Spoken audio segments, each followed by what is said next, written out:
മക്കൾക്ക് ഉപദേശം കൊടുക്കണം. കാരണം ഇന്ന് ഏറ്റവും കൂടുതൽ കഞ്ചാവും മയക്കുമരുന്നും ഉപയോഗിക്കുന്നത് സ്കൂളുമായി ബന്ധപ്പെട്ട സ്ഥലങ്ങളിലാണ്, കലാലയങ്ങളിലാണ്, പെട്ടിക്കടകളിൽ പോലും കഞ്ചാവ് കൊടുക്കുന്ന കാലം.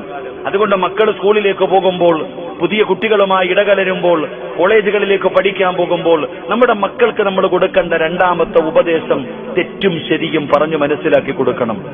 അവർക്കിത് തെറ്റെന്താ ശരി ഏതാണെന്ന് പറഞ്ഞു കൊടുക്കണം. നമ്മൾ മക്കളുടെ കൂടെ നടക്കണം.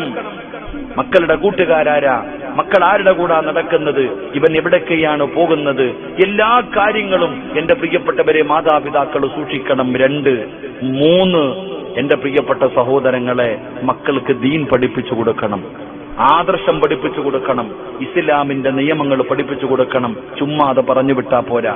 മക്കളെ സ്കൂളിലേക്ക് കടത്തിവിടുമ്പോൾ ആ മക്കളോട് പറഞ്ഞു കൊടുക്കണം ഇസ്ലാമിന്റെ നിയമങ്ങൾ, ഇസ്ലാമിന്റെ ശരീഅത്തിന്റെ നിയമങ്ങൾ, ഇസ്ലാമിന്റെ ആദർശങ്ങൾ മക്കൾക്ക് പഠിപ്പിച്ചു കൊടുക്കണം. അല്ലാഹു നമുക്ക് ഭാഗ്യം നൽകുമാറാകട്ടെ. മക്കളോട് പറഞ്ഞു കൊടുക്കണം, തല മറയ്ക്കണം, ഈ ശരീരം മറയ്ക്കണം.